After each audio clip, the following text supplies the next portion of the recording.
Hello everyone. Today we are going to discuss last point of this topic, that is electronic configuration of atoms and its representation. First of all, see what is the definition of electronic. On your slide there is a definition of electronic configuration. Electronic configuration of an atom is the distribution of its electrons in orbital. So what is electronic configuration? Distribution of its electrons in orbitals is known as electronic configuration. The electronic configuration can be written by applying the above principle. You studied in last lecture what is above principle and diagram for above principle. Okay. There are two methods of representing electronic configuration. First one is the orbital notation and second one is the orbital diagram. So in the orbital notation method, see, this is orbital notation method.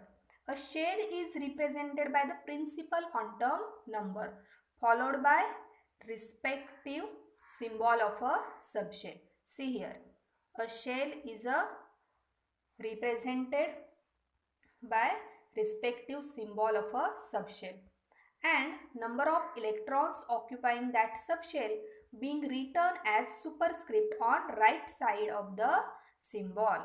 See here A, B, C.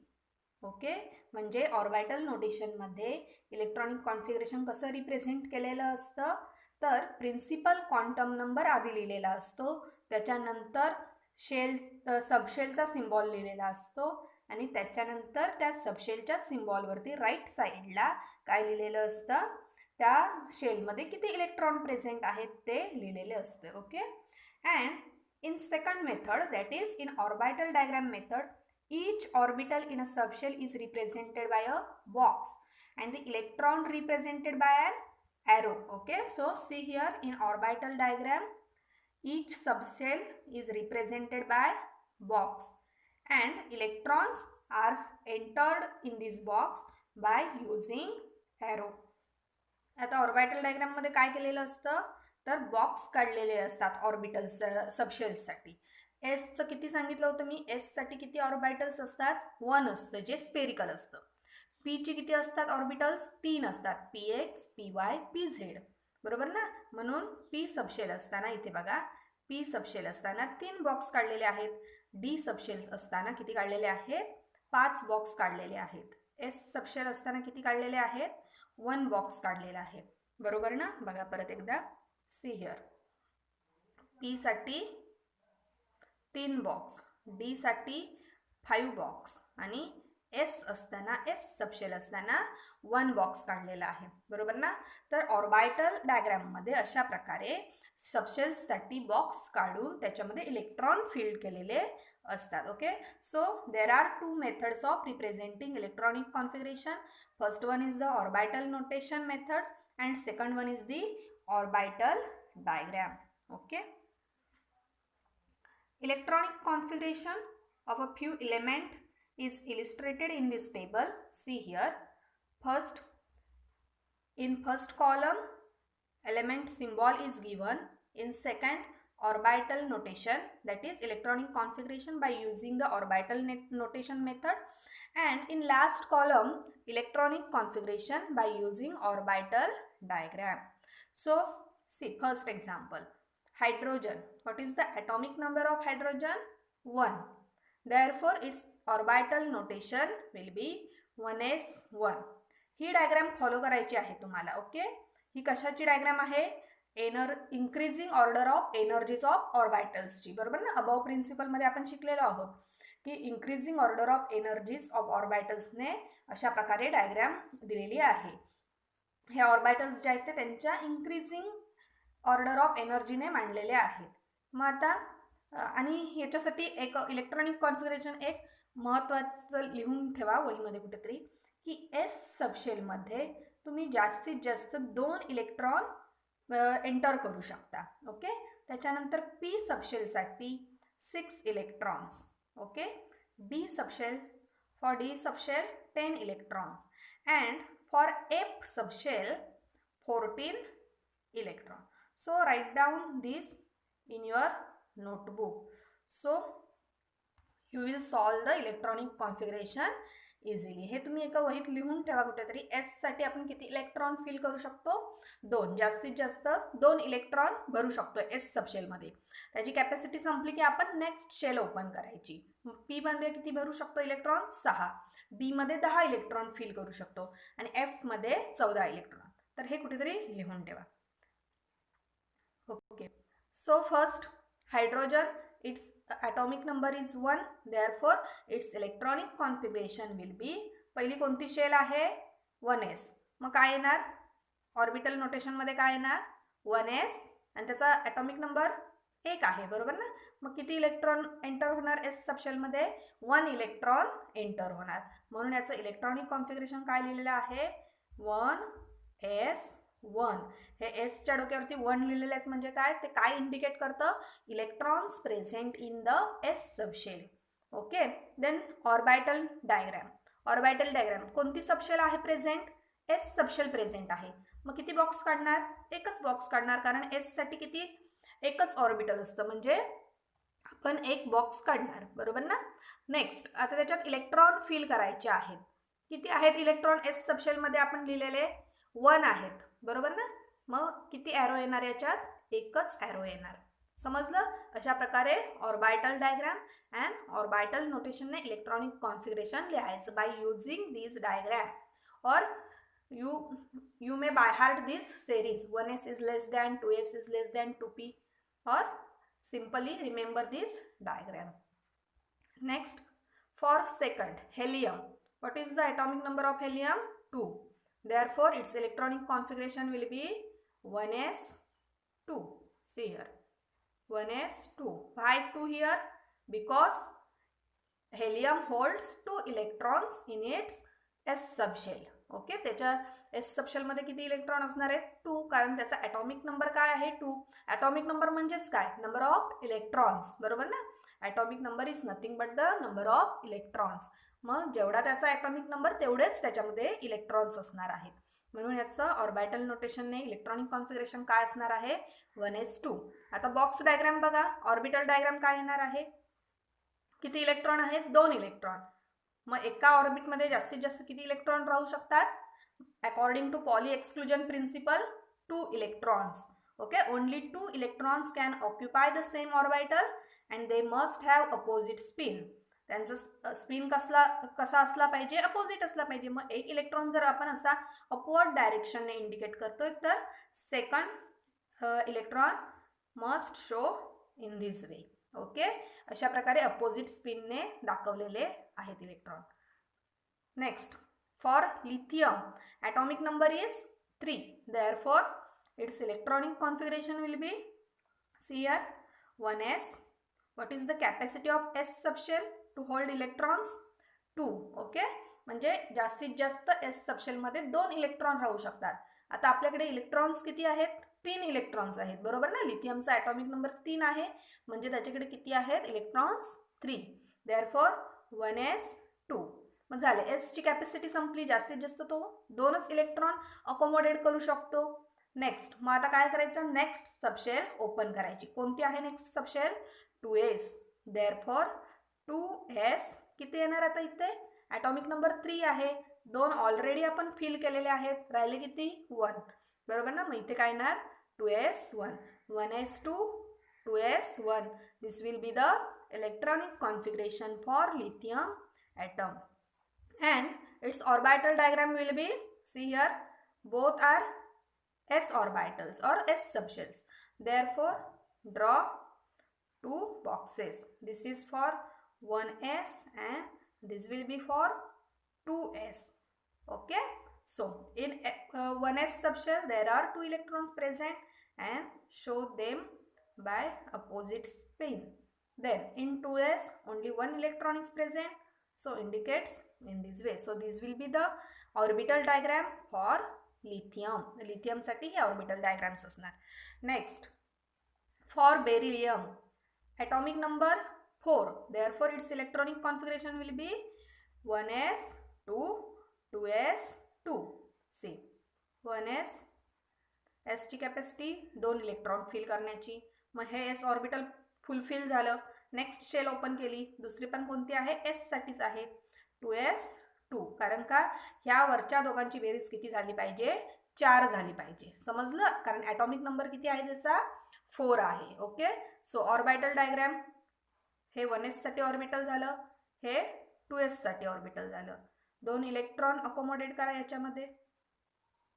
असं half headed arrow दाखवला तरी चालतो, फुल headed arrow दाखवला तरी चालतो. काय म्हटलं मी आता? हाफ हेडेड म्हणजे कसा?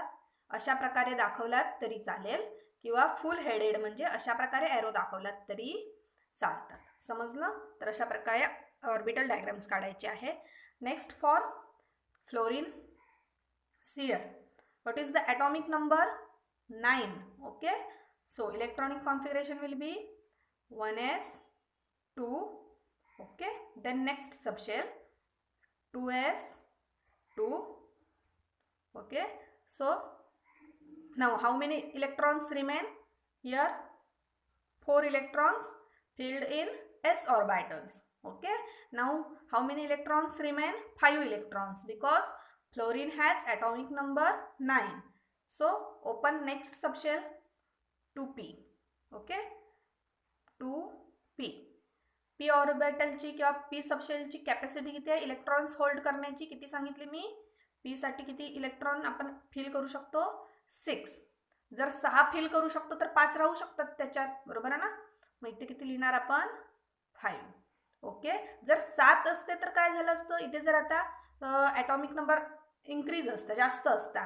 समजा 11 ॲटॉमिक नंबर असतात. जर समजा 11 ॲटॉमिक नंबर आहे तर आपल्याकडे किती इलेक्ट्रॉन राहणार शिल्लक? 7 राहणार शिल्लक, बरोबर ना? मग तुम्ही इथे किती भरलात असतात? ओनली 6. डायरेक्ट 7 भरायचे नाही इथे, कारण का जास्तीत जास्त p ऑर्बिटलमध्ये 6च इलेक्ट्रॉन राहू शकतात. त्याची कॅपॅसिटी कंप्लीट झाली की नेक्स्ट शेल ओपन करायची. जर ॲटॉमिक नंबर इथे आता काय असता? 11 असता, तर आपण काय केलं असतं? 2p6, 3s, किती राहिले इलेक्ट्रॉन? 1 राहिला, बरोबर ना? हे 10 झाले. 11 आहे ॲटॉमिक नंबर, 1 शिल्लक राहिला. मग नेक्स्ट शेल ओपन केली, 3s1. So in this way you have to write down the electronic configuration of given atom. Okay. Then for orbital diagram, see here 1s, therefore 1 box. Then 2s means again s orbital, therefore 1 box. Then next 2p, p subshell contains 3 orbitals. Okay, 3 orbitals, px, py and pz. Therefore draw here 3 boxes. Okay, p subshell open झाली की आपण 3 box काढणार आहोत. समजलं? मगापासून आपण एकच box काढत होतो का? तर ते s ऑर्बिटल होतं प्रेझेंट. ओके. आता 2p आलं, बरोबर ना? 2p. मग p साठी किती ऑर्बिटल्स असतात? आपण शिकलेलो आहोत ऑलरेडी. p साठी 3 ऑर्बिटल्स असतात, px, py, pz. Okay, now fill the electrons. 1s contain 2 electrons, therefore 1 and 2. Then 2s contain 2 electrons, therefore 1 and then second electron. Now 2p contain how many electrons? 5 electrons. Okay, so here apply Hund's rule of maximum multiplicity. Last लेक्चरला आपण हे सगळं शिकलोय, त्याचं आता आपण application करतोय, बरोबर ना? Pauli exclusion principle, Aufbau principle, Hund's rule of maximum multiplicity. What is the Hund's rule of maximum multiplicity? Pairing of electrons in the orbitals belonging to the same subshell does not occur unless each orbital belonging to that subshell has got 1 electron each. काय सांगतो Hund's rule? आता 5 electron आहेत, कसे fill करायचे 5 electrons? अशा प्रकारे, first, then second, then third. Okay. किती शिल्लक राहिले आता? 2 इलेक्ट्रॉन शिल्लक राहिले. मग आता ते कशामध्ये जाणार? पेअरिंगमध्ये जाणार. आता ते इकडे पेअर करायचे. आधी पेअरिंग करून घ्यायचं नाही, आधी एम्प्टी ऑर्बिटल्स काय करायचे? फिल करायचे, त्याच्यानंतर इलेक्ट्रॉन पेअरिंगमध्ये टाकायचे. समजलं हे? So this is the orbital diagrams and orbital notation. Next, Here are some another examples for silicon. What is the atomic number of silicon? 14. Okay, 14 आहे सिलिकॉनचा atomic number.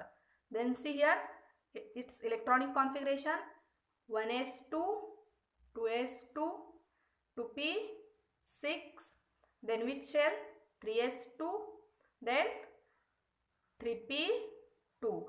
Count all electrons present here. Its sum will be 14. Okay. Next, sulfur. Atomic number of sulfur is 16. So its configuration will be 1s2, 2s2, 2p6, 3s2, 3p4. Okay, तर अशा प्रकारे ही diagram use करायची आहे तुम्ही आणि electronic configuration लिहायचं आहे. बरोबर ना. पी मध्ये जास्तीत जास्त 6 इलेक्ट्रॉन राहू शकतात. एक्स्ट्रा आले तर नेक्स्ट शेल ओपन करायची. इथे बघा 3s ओपन केलेला आहे. 3s मध्ये जास्तीत जास्त 2च इलेक्ट्रॉन राहू शकतात एस सबशेल मध्ये. मग नेक्स्ट शेल ओपन केली. कोणती केली आहे ती? 3p केली आहे. ओके, अशा प्रकारे ऑर्बिटल डायग्राम तुम्ही ड्रॉ करू शकता. पी साठी 3 ऑर्बिटल काढायचे, एस साठी एकच काढायचं. असं एक 3D साठीचं एक्झाम्पल घेऊया. आर्सेनिक ॲटॉमिक नंबर आहे 33. ओके, तर अशा प्रकारे इलेक्ट्रॉनिक कॉन्फिगरेशन येणार. आता डी सबशेलची मी किती सांगितलेली? मी आता लास्टसाठी फक्त ऑर्बिटल डायग्राम काढून दाखवते. 3D10 साठी आणि 4p3 साठी. हे बाकी तुम्ही काढू शकता. S because here S orbitals and p orbitals are present, so you can draw for S orbital and p orbital diagrams. पण आता आपण D साठी बघूया. D साठी मी किती सांगितलेले ऑर्बिटल्स प्रेझेंट असतात? 5 असतात. बरोबर ना. मी ते कोणासाठी काढते बघा इथे 3D10 and for 4p3. Okay, for D how many orbitals are? 5 orbitals. Therefore draw 1, 2, 3, 4 and 5. Okay, this is the 3D10. and then 4p साठी किती असणार? 3 असणार आहेत ऑर्बिटल. p ची 3 ऑर्बिटल्स असतात. ओके, आता हे 10 इलेक्ट्रॉन्स कसे फिल करणार तुम्ही? पहिल्यांदा सिंगली भरायचे सगळे इलेक्ट्रॉन्स. 5 इलेक्ट्रॉन्स राहतील. ओके, आता उरलेले इलेक्ट्रॉन काय करणार? पेअरिंग मध्ये जाणार. बरोबर ना. असे पेअरिंग मध्ये फिल करा. त्याच्यानंतर 4p3 3च आहेत इलेक्ट्रॉन. पेअरिंग मध्ये कोण जाणार नाही. 3 ऑर्बिटल मध्ये 3 इलेक्ट्रॉन्स फिल होतील. समजलं हे इलेक्ट्रॉनिक कॉन्फिगरेशन कसं लिहायचं? Next try for iron by your on. Okay, iron साठी ट्राय करा किंवा होमवर्क घ्या. आता मी इथे तुम्हाला काय दिलेलं आहे? ऑर्बिटल नोटेशन्स दिलेली आहेत लिहून. तुम्ही याच्यासाठी काय करा? काय ड्रॉ करायचं आहे? You draw the orbital diagrams for this electronic configuration. Okay, so draw its orbital diagram and message me. Next, condense orbital notation of electronic configuration. So the orbital notation of electronic configuration of an element with high atomic number comprise a long train of symbols of orbitals with an increasing order of energy. It can be condensed by dividing it into 2 parts. Electronic configuration of the preceding inert gas is a part of the electronic configuration of any element. And in the condensed orbital notation, it is simplified by writing symbol of that inert gas in a square bracket. Okay, symbol of inert gas in a square bracket. It is core part of the electronic configuration. And the electronic configuration written in the square bracket is known as the core part of the electronic configuration of that element. The outer configuration is specific to a particular element and written immediately after the square bracket. बघा समजलंय का काय सांगितलं? जर atomic number small असेल तर आपण easily electronic configuration लिहू शकतो किंवा त्याच्यासाठी ऑर्बिटल डायग्राम काढू शकतो. पण जर ॲटॉमिक नंबर हाय असेल, सपोज 55 असेल ॲटॉमिक नंबर और 56 और ग्रेटर दॅन 50 और ग्रेटर दॅन 30 असेल इलेक्ट्रॉनिक कॉन्फिगरेशन, तर काय होतं? ही भरपूर लॉंगेस्ट चेन आपल्याला लिहावी लागते. ओके, ऑर्बिटल नोटेशन्सची. तर ते अवॉइड करण्यासाठी काय सांगितलेलं आहे, condense orbital notations of electronic configuration suggest केलेलं आहे. So condense means what, short. Okay, कंडेन्सचा मिनिंग काय आहे, शॉर्ट इलेक्ट्रॉनिक कॉन्फिगरेशन. मग आता ते शॉर्ट कसं करायचं इलेक्ट्रॉनिक कॉन्फिगरेशन, तर नोबेल गॅस माहिती आहेत ना, जे एलिमेंट्स ग्रुप कितीमध्ये येतात, 18 मध्ये येतात, बरोबर ना. पिरियॉडिक टेबल तुमच्या बुकच्या पाठीमागे दिलेला आहे, modern periodic table. You see this table and observe the noble gases. In group 18 all noble gases are come. तर ते जे सगळे नोबेल गॅसेस दिलेले आहेत त्याचं इलेक्ट्रॉनिक कॉन्फिगरेशन स्क्वेअर ब्रॅकेटमध्ये लिहायचं आणि उरलेलं इलेक्ट्रॉनिक कॉन्फिगरेशन जे असेल त्या एलिमेंटसाठी शिल्लक राहणार ते आउटर इलेक्ट्रॉनिक कॉन्फिगरेशन म्हणून लिहायचं. एक्झाम्पल घेतल्यावर समजेल तुम्हाला. बघा मी काय सांगते ते. First example, see here, aluminium. Okay, so ॲल्युमिनियमचा ॲटॉमिक नंबर काय आहे, 13, बरोबर ना. ॲल्युमिनियमसाठी ॲटॉमिक नंबर आहे 13. मग त्याचं इलेक्ट्रॉनिक कॉन्फिगरेशन मगाची डायग्राम यूज करून काय काढलेलं आहे, see here, 1s2 2p6 3s2 3p1, बरोबर ना. हे त्याचं इलेक्ट्रॉनिक कॉन्फिगरेशन झालं ॲल्युमिनियमसाठी. ॲटॉमिक नंबर 13 आणि हे त्याचं इलेक्ट्रॉनिक कॉन्फिगरेशन लिहिलेलं आहे मगाची डायग्राम यूज करून. पण आपण हे एवढी लॉंग चेन लिहिण्यापेक्षा काय करू शकतो, शॉर्ट करू शकतो हे इलेक्ट्रॉनिक कॉन्फिगरेशन. कसं, तर बघा 1s2 2s2 2p6 एवढं इलेक्ट्रॉनिक कॉन्फिगरेशन कोणाचं असू शकतं, कोणत्या नोबेल गॅसचं, निऑन. सिम्बॉल निऑन, कारण का निऑनचा ॲटॉमिक नंबर किती आहे, 10 आहे. ओके, बरोबर ना. मग काय करू शकता तुम्ही, हे 1s2 2s2 2p6 लिहिण्याऐवजी त्याच्याऐवजी तुम्ही काय लिहू शकता, neon in square bracket. Okay, see here. So this will indicate 10 electrons. हे काय इंडिकेट करणार, निऑन जर आपण स्क्वेअर ब्रॅकेटमध्ये जर भरला तर काय येणार, ते 10 इलेक्ट्रॉन्स इंडिकेट करतायत. मग आता राहिले किती इलेक्ट्रॉन, 13 आहे ना ॲटॉमिक नंबर ॲल्युमिनियमचं, 3 राहिले. मग उरलेलं तुम्ही याच्या पुढे लिहायचं, 3s2, इथे दाखवलेलं आहे ऑलरेडी बघा, 3s2 3p1. समजलं. तर अशा प्रकारे शॉर्ट केलं जातं इलेक्ट्रॉनिक कॉन्फिगरेशन. त्याला काय म्हणायचं, condense orbital notation of electronic configuration. Nobel गॅसचं जे इलेक्ट्रॉनिक कॉन्फिगरेशन स्क्वेअर ब्रॅकेट मध्ये लिहिलेलं असतं त्याला कोर इलेक्ट्रॉनिक कॉन्फिगरेशन म्हणायचं, आणि जे आउटर साईडला लिहिलेलं असतं त्याला काय म्हणायचं, आउटर इलेक्ट्रॉनिक कॉन्फिगरेशन असं म्हणायचं. Next for calcium. कॅल्शियमसाठी काय बघा, हे ती डायग्राम यूज करून काय होणार, अबोव प्रिन्सिपलची डायग्राम यूज करणार, अशा प्रकारे इलेक्ट्रॉनिक कॉन्फिगरेशन येणार. पण हे एवढं व्हाईट लेटर्समध्ये जे लिहिलेलं आहे व्हाईट कलरमध्ये ते किती होतंय बघा, अर्गॉनच्या ॲटॉमिक नंबर एवढे इलेक्ट्रॉन्स होत आहेत. अर्गॉनचा atomic number 18. Okay, so argon is noble gas. Argon हा एक नोबेल गॅस आहे, त्याचं ॲटॉमिक नंबर 18 आहे. ओके, मग आपण ही एवढी लॉंग चेन लिहिण्याऐवजी स्क्वेअर ब्रॅकेटमध्ये काय लिहू शकतो, त्याच्याऐवजी अर्गॉन लिहू शकतो. इथे लिहिलेलं आहे बघा, अर्गॉन लिहिलेलं आहे, कारण कॅल्शियमचा ॲटॉमिक नंबर काय आहे, 20. ओके, मग हे 18 इथे फिल झाले, राहिले किती शिल्लक, 2 electrons are remain. Therefore, you can write here argon in square bracket and then outer electronic configuration as 4s2. Okay. Then for nickel, it is also same as aluminum and calcium. What is the atomic number of nickel? Nickelचा atomic number काय आहे, 28. So its electronic configuration by using that diagram will be in this way. So then its short electronic configuration will be argon 4s2 3d8, or sometimes it is written as 3d8 first and after that 4s2. Okay, so in this way you have to write down the short or condensed orbital notations.